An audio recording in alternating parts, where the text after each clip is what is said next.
Hello everyone. So I got another rapid fire review to do for you guys today. I was able to watch 4 movies over the past little while, and that is Mortal Kombat Legends, Scorpion's Revenge, Greyhound, Greenland, and the one and only Ivan. So like I did last time, these are just going to be quick little reviews just to touch upon what I liked most about the movies, what I didn't like, give my little score at the ends, but these were all really easy movies to binge out. So without further ado, let us get into our first movie, which is Mortal Kombat Legends: Scorpion's Revenge. So this film is a classic kind of retelling of the first Mortal Kombat game, where you have all the realms coming together for Mortal Kombat, which is basically the Elder Gods put on a tournament to basically see who could rule the universe. If you can win 10 straight Mortal Kombats, then your realm gets to conquer all of the others. And the Nether Realm is really close to winning number 10, and this tournament could mean that they win it. So you have all your classic Earth heroes, but the only thing different this time around is that it's told from the perspective of Scorpion. So yeah, it's all from his point of view, so you get to see the events that lead him to joining the tournament and just build up all his motivations for what he does during the tournament, how he gets there. So this is an action-packed movie, and fatalities and X-rays are on full display.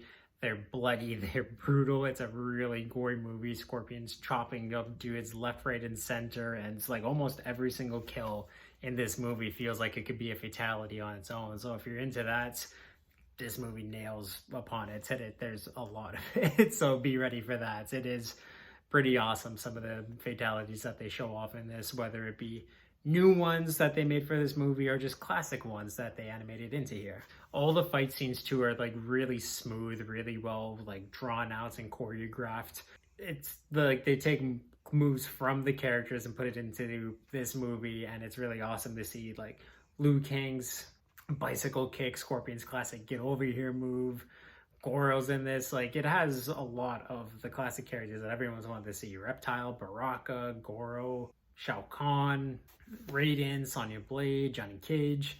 Like I said, it's just basically the first Mortal Kombat game put into an animated feature. But yeah, you feel the intensity in every single punch, and it's really, really awesome. There's also really good voice acting from all parties here too. I thought they played the characters perfectly, and it was just kind of, it was even better than some of the video game casts, to be honest, and it was really good. It was nice to see that.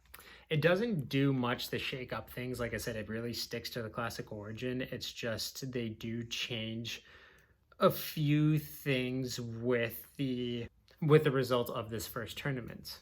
So for fans, there's not really much new that you're gonna get here, but like I said, you're gonna like it because it has everything you could want from a Mortal Kombat movie inside of it. Kind of one takeaway that I had is that a lot of the big fights in this movie kind of end in disappointing ways. So for me, that would be Johnny Cage and Baraka, and then there's also a fight between Scorpion, Liu Kang, and they versus Goro, and I just thought both of those fights ended on kind of like a low, disappointing note that could have just been done a little better. I don't know why they did it, either if it was like this is how they truly wanted the fights to go, or if they wanted to kind of add a shock value, or their hope to bring back one of these characters, the one who dies in a sense. They want to bring him back for another movie, because this does at the end of the movie set up for, as we Mortal Kombat fans know, Shao Kahn's attempted conquering of Earth after losing the first tournament. The one thing that threw me off a little bit too was like the movie is really fast paced, and it starts off just like Mortal Kombat would, where it splits all of the fighters into pairs and they fight on different parts of the islands. But then after they finish their first fight, it turns into almost like a Hunger Games style battle, or like kind of like a battle royale almost, where each of the realms and their champions are fighting to win for their realm. Of course, like the Earthrealm fighters aren't going to fight other Earthrealm fighters, but it almost turns into like a big Hunger Games, and then Kano and his Black Dragon forces come in to basically just ruin the tournament. And that just felt a little off to me. I know they did it just for pacing issues and timing issues, but yeah, I just didn't quite feel like Mortal Kombat to me in that sense. But this animation style is great and beautiful, and like I said, it's bolstered by a really amazing soundtrack, really great voice acting, really well choreographed and stylized fights with bone-crushing X-rays and really bloody and brutal fatalities. It's everything a Mortal Kombat movie pretty much needed to be. And it does set up for a sequel, like I said. So that is why I'm going to give Mortal Kombat Legends Scorpion's Revenge a 7 out of 10. It did a really good job with just basically portraying much of a badass Scorpion is and why he is the way he is and why he's fighting for the things he does. It's great, and there's just some amazing Mortal Kombat moments in this film that I think each Mortal Kombat fan should check out. So the next film is Greyhound. This is an Apple TV original film. It was supposed to be in the theaters, but because of COVID, it got released on Apple TV exclusively. And this stars Tom Hanks. It's also written by him in terms of screenplay. So Tom Hanks plays a U.S. Navy captain during World War II, and he commands a ship known as the Greyhound. And the Greyhound is pretty much the one and only defense or offensive warship that is escorting a group of 37 basically cargo ships during World War II to Europe in terms of just basically resupply, foods, weapons, just everything that the Allied forces and especially the American forces are going to need during World War II. They're being stalked by Nazi U-boats, and like I said, Greyhound's task in this movie is to ensure that they're staying away from these U-boats and the U-boats are destroyed whether they come through. There's also like little attack ships and a lot of submarines that they have to find and deal with, and it's a pretty intense movie that gets into the action and just the intensity of this scenario right away. This movie also shows like a lot of the math, the tactics, kind of some of the equipment that they go into. It's really heavy into showing exactly what life on these U-boats would be, or the job on a boat like this would be. It's really cool to see just all the terminology come at you, all the technology be right in your face, and they do a really good job showing how stressful it is and just how like time constrained being in this position would be for everybody in the crew, whether you be Tom Hanks the captain or someone below decks. Just everything matters so much. There's really good CGI. All the battles are awesome. They're really intense, big explosions, and just same thing too. Like I really liked how it showed how tactical they had to be in everything that they're doing, and it made for some really intense scenes. There's some where they can't quite tell if the boat's enemy or friendly. There's some friendly fire that gets shot, so they're terrified. Not being able to see over waves, like little things like that they bring in, and pretty much as soon as it gets onto the boats till the end of the movie, it's really intense in this way. It is also really well acted by everyone who is in the movie, but unfortunately there's almost zero characterization. Tom Hanks is the only person who gets any characterization in this movie, and it's not much at all. The only really things we know about Tom Hanks's character is that before he left for war, there was a girl back home that he planned to marry, and if he gets back home, that's what he's gonna do, and he's fighting for her. And that's it. All the other characters you don't really get to know anything about. Like I said, you don't get to know anything about the excess crew that's on the boats, and sometimes this makes them feel like fodder. And I didn't like that, because all of these people were heroes and so brave in what they had to do, and all of their stories and roles were so important and worth telling, and I wish we would have gotten a lot more characterization for them, because they deserve it for the sacrifices that they made during World War II. They're all heroes. Like I said too, when it comes to just kind of showing all the roles that they did on the ship, even though it was awesome when it played out and went into the battle, this movie is relentless, but it's really repetitive, where they're just kind of put in the same scenarios 5 times in this movie, where it's just, like I said, they're blocked by a wave this time, the next time their view's blocked by a ship. It's just, like I said, it's really repetitive, and it really keeps you on the edge of your seat for the first couple fights, but then you kind of realize how everything's going to play out, since you see the similarities between each battle and each scene, and it just kind of takes away from the moments a little bit. I thought a film like The Hunt for Red October was really good, where it had a lot of great characters and characterization. Same thing with the battles, and shaking up every single action piece was really well done in that movie, and I feel like this would have benefited a lot more if it went into that. I know that the history might not have been exactly like they want to stay respectful to the actual story, but unfortunately, because they didn't give any characterization to these characters, it feels really bland and lost and not as interesting as a movie that's, like I said, Bread for Hunt for Red October is pretty similar in this instance, but it's nowhere near as entertaining as that, and it just kind of, you felt really dull, whereas a movie like that, you're so invested in the characters and the story and the battles. I just wish I didn't lose the feelings in Greyhounds. It is a good 90-minute binge. Like I said, it's a short movie. There could have been a lot more put into just establishing all these characters and just how heroic they all were. There's a lot of time to do that. But yeah, no, it's a good 90-minute binge if you're just interested in watching the naval combat, because it does get that right and it does it really well. So with all this taken together, I'm going to give Greyhound a 6 out of 10. So the third movie I have is Greenland, and this movie stars Gerard Butler. So this is basically about a huge threat to the entire planet. A meteor is about to touch down and it breaks off in the atmosphere. So pretty much what's hypothesized by scientists around the world is that since the meteor broke off, the world is going to be in shambles after the meteor touches down in almost all points in the Earth except for Greenland. That's going to be the one safe spot where the meteor is not really going to touch. So all the world governments are really invested in getting their VIPs to Greenland and ensuring the safety of them. So Gerard Butler, in the beginning of the movie, you find out that he builds massive skyscrapers, and he's really important in terms of architecture in the US. He's just built some massive buildings, so he's going to be important in building the new world. So him and his family get a bit of a pass to go to Greenland, and he has to leave some of his family and some of his friends behind, and that's a tough decision to make. So a lot of this movie is the family getting separated and having to come back together so they can all survive this big, like, apocalyptic event together.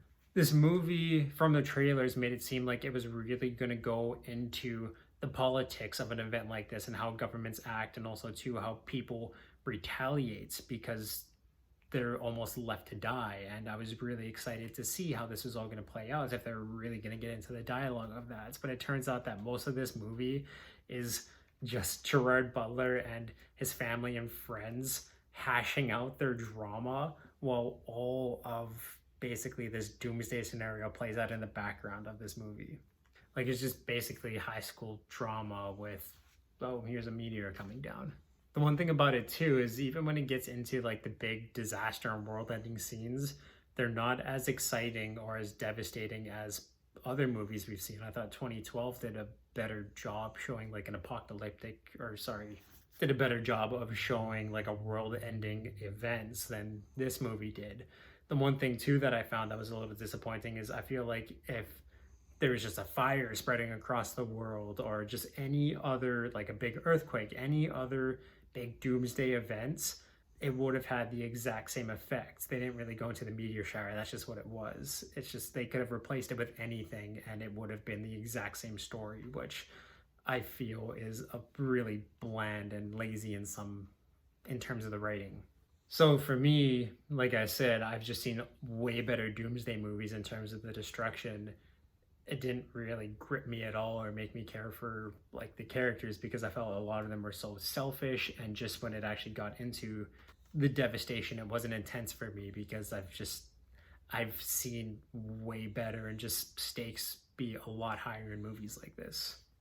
There's a lot of double standards too in this movie that I didn't like with the characters, where I just found like Gerard Butler and their family were really greedy and really whiny. There's one scene that just really made me not like Gerard Butler's character at all, where he, like, a plane's taking off to save a whole bunch of people, and Gerard Butler drives in front of the plane and starts blackmailing the pilot to let them on when meteors are coming down. So he was like ready to kill hundreds of people, and like just to get his family onto the plane, and they do so just because he lies about his weight and his family's weight. They get called on it, so you think, oh crap, like they're not going to get on the plane, but basically the pilot just, oh whatever, we'll let you on while meteors that should have landed like 10 seconds ago are still falling down on the ground. The writing in this movie was really lazy in senses like that. And just because of how selfish some of these characters were, it made them really tough to relate about and care about. Like, it seems like you're just supposed to care about them because they're a family and they have a young kid with them. There isn't really any character development to speak of either. They don't really learn from the scenarios that they're in, and it doesn't shape them in any different ways. It's just a greatly dull storyline about an apocalyptic event and dealing with like family drama as it's all happening, and all of that is kind of capped off with a really bland and ending that I just thought was like not disrespectful, but just super lazy for the characters, the world, and just humanity in terms of this movie. And with all that taken together, that's why I'm going to give Greenland a 4 out of 10. And last but not least, we have a Disney Plus original film. So this is the one and only Ivan. This has a really stacked cast. You have Bryan Cranston, Angelina Jolie, Sam Rockwell, Danny DeVito, Helen Mirren. It's a really good voice cast, and also to Bryan Cranston lending himself to the role. It's very well acted, very well voice acted. I'll say that right off the bat. So this is about a gorilla named Ivan, who is the headliner in basically a mall circus. You have your gorilla, you have elephants, you have dogs doing tricks with the elephants, there's seals, there's rabbits. It's just a big small circus. So we basically follow Ivan throughout his journey and him kind of recalling the events of his past and his upbringing and realizing that there's so much more to life outside of their captivity, and he wants that for all the other animals because he knows how much life will be better outside of the cage. So kind of like after watching the trailer and getting into this movie a little bit, I was really expecting Bryan Cranston's character to just be your typical bad circus trainer who mistreated his animals, and that's why they were going to want their freedom. But that's not the case at all. You could tell that he really loved all of these animals. It didn't, like, there isn't really much cruelty at all. The only cruelty we see is the circus is going under. They're not bringing in as many people. They're starting to lose a lot of money, and he's worried about being able to feed his animals and just basically keep the enclosures intact.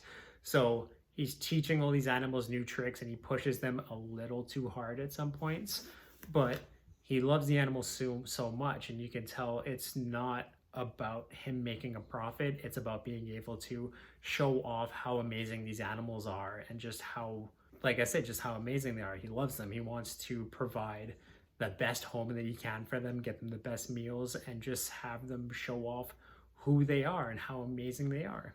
Not just as animals, but as the individuals that they are. Kind of dichotomy in this movie is, of course, the shelters that they're in just aren't big enough, and of course money's not coming in, so they're not getting the food they used to, and they don't feel safe from humans still. They don't feel loved and accepted by them. They do feel like they're just a little fun entertainment circus show. So that's where a lot of just wanting the freedom to truly be the individuals that they are out in the wild, not just having to put a show on for humans. And that's why Ivan pushes for the freedom, and he does so through an expression of art. He learns how to draw in the movie, and that's kind of how he's able to illustrate his thoughts to the humans. Instead of just being the big scary gorilla that people want him to be, he's able to show that he has the capacity for rationality, emotion, empathy for humans and his fellow animals.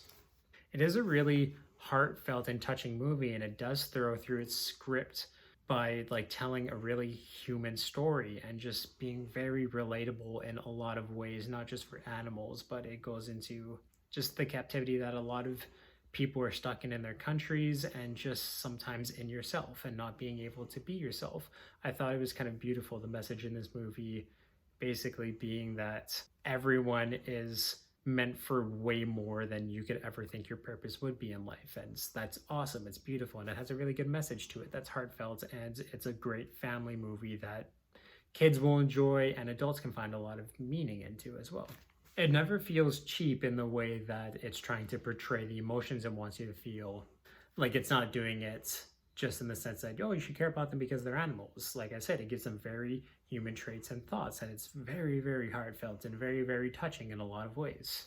The only thing, of course, like its target audience is for kids. So as an adult watching this, you know how the movie's going to play out, and it's predictable in that way. But like I said, it's just a lot more heart touching than you think. And like I said, it was really interesting to see not a bad circus owner taking care of these animals. It was someone who truly loved them and having to accept that even though he's showing them off and providing the best life he can for them, they do deserve more and they deserve better. And just seeing that through Bryan Cranston's character is done actually pretty well. I thought there could have been a little more at the ends when this all plays out, but it was just really heart touching. And like I said, you don't see that in a lot of these movies in this way. It was just good to see a movie about love and accepting a better life for everyone that you might not be able to provide for them. There is a lot of good characterization for the main characters. I just felt like there could have been more for the side characters.